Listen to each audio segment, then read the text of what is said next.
Have you ever wondered how doctors completely replace a damaged hip joint? When a hip joint is severely damaged by arthritis or injury, even simple everyday movements can become very painful. At that point, a total hip replacement surgery may be needed. During the procedure, the patient is under anesthesia, and the surgeon makes a small incision to expose the damaged joint. First, the worn-out femoral head, the ball part, is removed, and then the surface of the hip socket in the pelvis is cleaned to prepare for the new joint. Next, the surgeon places a metal cup into the hip socket and lines it with smooth plastic, allowing the new joint to move smoothly. A metal stem is then inserted into the thigh bone with a ceramic or metal ball attached on top, so it fits perfectly into the new socket. Once everything is properly aligned, the artificial joint can move freely, just like a natural hip. The surrounding muscles and tissues are then sutured back in place. Within a few days after surgery, patients can usually start walking with assistance over time, strength gradually returns, and pain steadily decreases. Because of its high success rate and effectiveness, this surgery is considered one of the most successful procedures in modern medicine. Have you ever wondered how tongue-splitting surgery is actually done? It's definitely not a simple procedure. The surgery is usually performed under local or general anesthesia, so you won't feel any pain.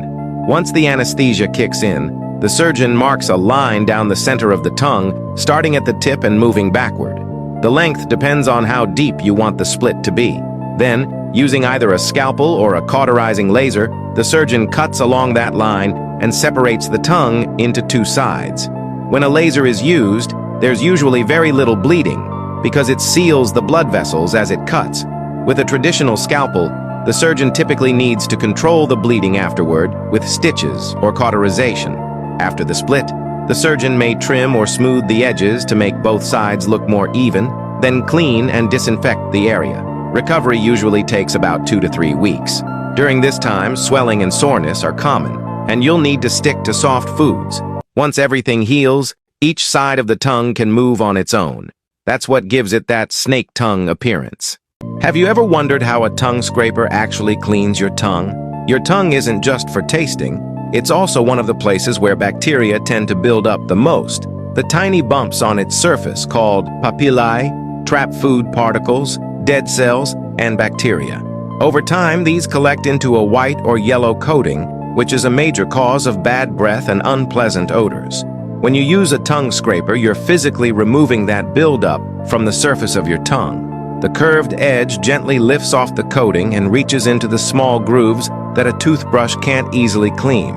This helps reduce the bacteria that create sulfur compounds, which are the main reason your breath smells stronger in the morning. Cleaning your tongue regularly can also improve your sense of taste and keep your mouth feeling fresher. Dentists usually recommend scraping once or twice a day, moving from the back of the tongue toward the front and rinsing the scraper after each pass. It's quick, easy, and one of the most effective ways to keep your breath fresh.